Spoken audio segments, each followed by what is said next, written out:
The New Gods, issue 3, Ram V, writing with Evan Cagle and Riccardo Federici on the art. And I'm never mad at seeing Riccardo Federici art in my comic book. Especially when Federici gets to draw these big epic things. You know? Yeah, for sure. I mean, that's the thing with this issue, is how big it feels in scale and ideas. There's some bookend stuff which we'll get to at the end, but the main chunk of this issue is Metron is talking to the Chronicler, and the Chronicler is basically telling the story of what led to what's happening now, and it goes back to the second world, right? So Darkseid and that are the fourth world, right? Yes. Right? Just to keep me right here in this. Right? And we even get an Olgrin mention at one point, we Matt. do! Oh my god. I'm sure you popped for that. If you think I didn't yell. Yeah. So, yeah, it basically explains this story, and we start talking about these three gods of the second world, right? And how each one's different, and like one is the god of like wanderers and is the more gentle, like loving god or whatever. One is the explorer god, who like is kind of responsible for knowing what most of the universe is that we even still know today, and would inspire people to go searching things and searching planets and looking for new stuff. And then the third one was the one is the builder, the one who understands mechanics and machines and how things work and all that. And it's like, okay, this is interesting. And it's not a million miles away from some stuff that Ram V did on, let's say, Swamp Thing, you know, talking about the different, you know, parliaments and whatnot. So this is all cool, and they're explaining this, and they've all got their own name and all that, of course. But it's explaining that, okay, they kind of sense that their world was coming to an end, but they talked about how it talks about how the explorer god is the one that kind of led to the downfall of everything, because ultimately exploring, while it was noble in its efforts, ultimately it will always eventually lead to something dark. And like effectively he got infected with like a darkness, like some entity, right? The darkness within, and it took over and altered him and whatever else. And he kind of came back and killed the younger god, who was the nicer god, and the other one that was left, the builder. And I'm summarizing this here. Obviously, there's a lot of details that I'm kind of glossing over. But the interesting part here is it talks about how even before this, the builder god had kind of split his psyche into two things, right? Two parts of himself. And when things were going bad here, and the god that had turned villainous effectively couldn't kill him because it's a god, but he kind of like molded him to the inside of this mechanical planet that he had built. That was one of the things they mentioned, is that he built mechanical planets. But he traps him forever in there, in the metal. But you cannot kill the ideas. So these two personalities, and again, I'm using that word kind of liberally here, these two ideas that he built in his head effectively leave and launch into space. One of them lands on the planet that would become New Genesis, right? And I thought, oh, the other one's going to go to Apocalypse, right? But no, it goes to what seems to be Earth, right? And this idea sees that there's life here, sees that there's cavemen or whatever, and builds a body, a human kind of, to inhabit, to come out and talk to these people, and effectively implies that this being kind of became someone who taught them fire, taught them basic things, and through different ancient civilizations was a prominent figure in multiple of them. Right, the idea that he was maybe a pharaoh in Egypt, and then he was with the Mayans, and you know, different time periods, and then eventually did die, and sort of realized what would it be like to die, and his dying kind of wish, he breathed his last breath of life into the idea that if his brother, right, the one who became the, what did they call it, the Nectar, yep, Nectar? He was Nectar, right? Yeah. But if Nectar ever comes to this world, that there would be something to fight it, something good. And he breathed his last breath of life as he willingly died into the idea of a child that would only actually be born into life if the world or the universe needed it to. And then that's what ties it into what's going on now, is that this is the child that has been born. Like, so he basically planted the seed of what would become this new god that is now the focus of all the story. And do you know what's so funny about this is that when this story started, because it takes up most of the issue, right? We cut away to Scott and Barda a couple times, and we'll talk about that. But when it started, I was like, okay, this art's beautiful. This is the Federici stuff. It's gorgeous. It's big. It's bold. But I'm like, who are these characters? What are we doing here? And the hope always is when I start an issue like this, and it starts off with characters that I don't know, is that the writing is going to draw me in, and that by the end of it, I'm going to be really happy because of how it fills in things. And I feel like what Ram V succeeded in doing here is he made this story feel so big and epic with this backstory that I'm very genuinely impressed of how much like I actually ended up liking everything that this did and like how it set up things. Now, ask me what these three gods' names were. I'm never going to remember. No, but that's okay. but because he ties them to concepts that we easily understand, right? Yes. One was like the god of wanderers, and that was differentiated by the god of explorers, right? And like the wanderer went to those who needed it, but the explorer was always out looking, for things. And when it comes across this dangerous, what do they call it? Darkness with its own desire. Hold on, I'm gonna find it. Yeah, a darkness with a desire of its own, right? It's this almost living embodiment that argues against existence. Yeah, I was actually kind of see when I was reading that box describing this, because they mentioned they're on like a planet on the very edge of the where the source like light hits. It's like just an echo of light at this point.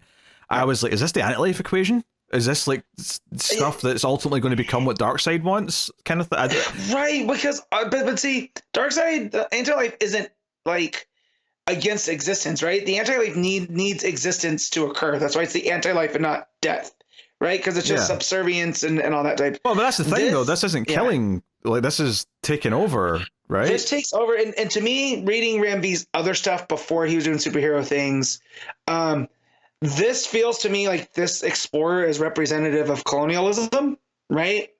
And it's that ever wanting to expand and go out, and then when you bring that back, you bring that darkness back, and what does it do to that society, right? So this, when it gets twisted by whatever this darkness is, it comes back and kills the god of wanderers, right? And it fully takes over, and then it imprisons the god of of ideas and tinkering and creating new things. So it's almost like saying like this dark need to conquer, right, completely uproot society, and then it takes those things that people build and uses them for the bad, right? Because I feel like this floating planet that we got here, that the middle god made, that split itself, I feel like this is where the main villain's coming from. There's a lot of similarities. So it feels like this darkness perverted this, and the one thing that stood out was the thought of what could be more that was from that middle god, the god of tinkerers. And then when it came here to Earth and became kind of the trope of God's gift from, so like he compares it to Prometheus, and Prometheus is famous for giving humans fire, right? And so basically it's this idea that it'll come back when this darkness reaches here, and I'm getting lost in my own words here, but I fully get what Ram V is doing, playing with these types. And again, we don't know the names, but the story is very familiar if if you follow different mythologies and their stories as it builds down, No, it felt like it had this sort of grand sense of scale to it that was very elegant in a way that some books try to feel that way and fail. I don't think anything about this flopped. So no, so then we go to Scott and Barda, right? They're at Oberon's place, and he's trying to help them find the baby, and he's like, hey, like, I tried to make this teleporter to like sort of snatch Scott from wherever he is to help him escape. Never quite worked though. However, we can use it to teleport to somewhere where there's a lot of source like energy happening, and mentions that a few days ago his source computer scanner thing was lighting up like a Christmas tree. My favorite part of all this, though, is that he keeps saying things that are pissing off Barda, and Barda wants to strangle him, and Scott has to hold her back. I don't know. I was getting a chuckle out of that. Oh, me too. Yeah. Yeah. So it's all very cool, and then when it kind of comes back round to the present day stuff, and we've had like the end of the backstory, and it kind of says that hey, like this baby was found by an archaeologist. So I think we were assuming the couple that was with the baby before. Yeah. Oh no, did we know they just found it? I think maybe they No. mentioned that. No. Yeah, we know that they found Yeah, we it, did. We did. but like they had just lost a baby themselves, so they That's right. saw it That's as right.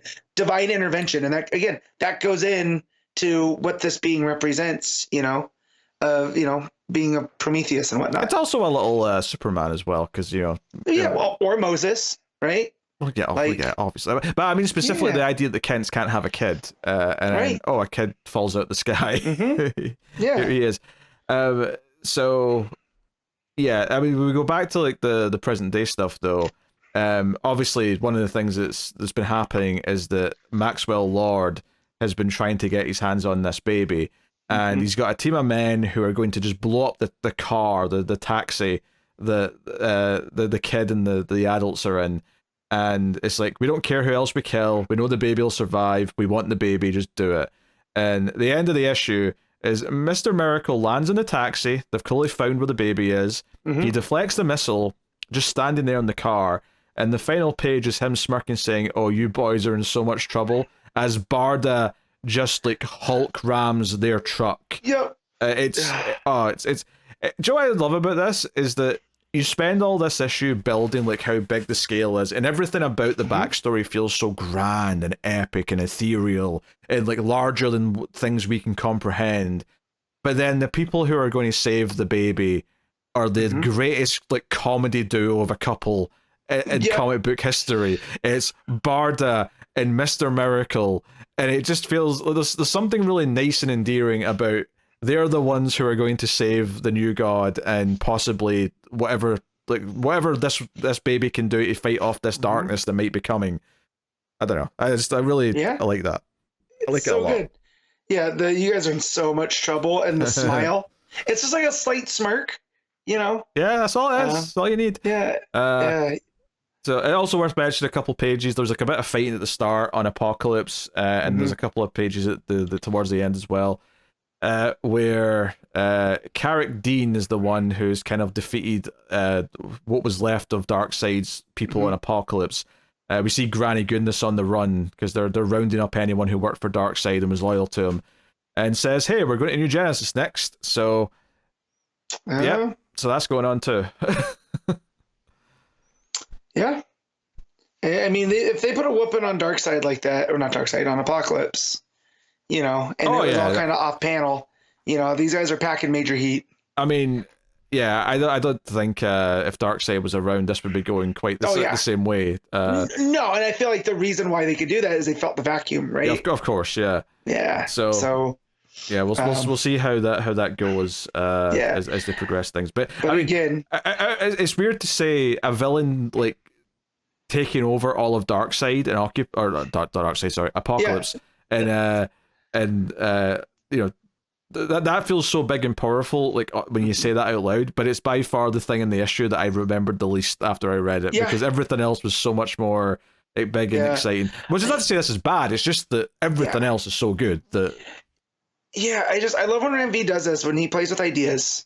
Like the idea of ideas is right up his realm. And I felt like when we're going over the origin story of these three gods, it felt very reminiscent of the stuff we did in Swamp Thing when we got to Trinity, right? And the idea of the nuclear age and whatnot. And I guess when he's in that groove, he's tough to beat. And this is very much in that groove. So yeah, I was very, very excited to read New Gods this week. yeah. Obviously all the Federici art's fantastic. The Yeah. like yeah, I think I particularly like the sort of the two rockets of the two ideas leaving the mechanical world, Mm-hmm. and like the one landing on what is clearly Earth once Yeah. it gets going. I think that panel is kind of great, and it's really interesting because that's where it picks back up again after we've been with Scott and Barda for a couple of pages, after the interlude, if you will. But everything with all these gods and what they're doing feels so grand, in part because of that art and just how I mean, I've said ethereal and otherworldly a bunch Yeah. of times, but it really does have that vibe to it. It's really quite special. I wonder what became of that piece on New Genesis, right? Because if the one that landed on Earth became this kind of, this idea of God's gift, what happened on New Genesis?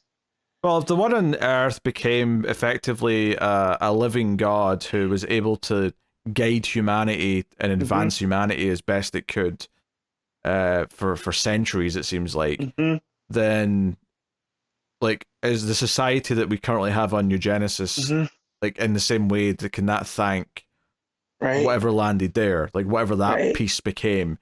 I don't know, or maybe not. Maybe there's something a bit different with that. What that's because it was like his mind was split in two.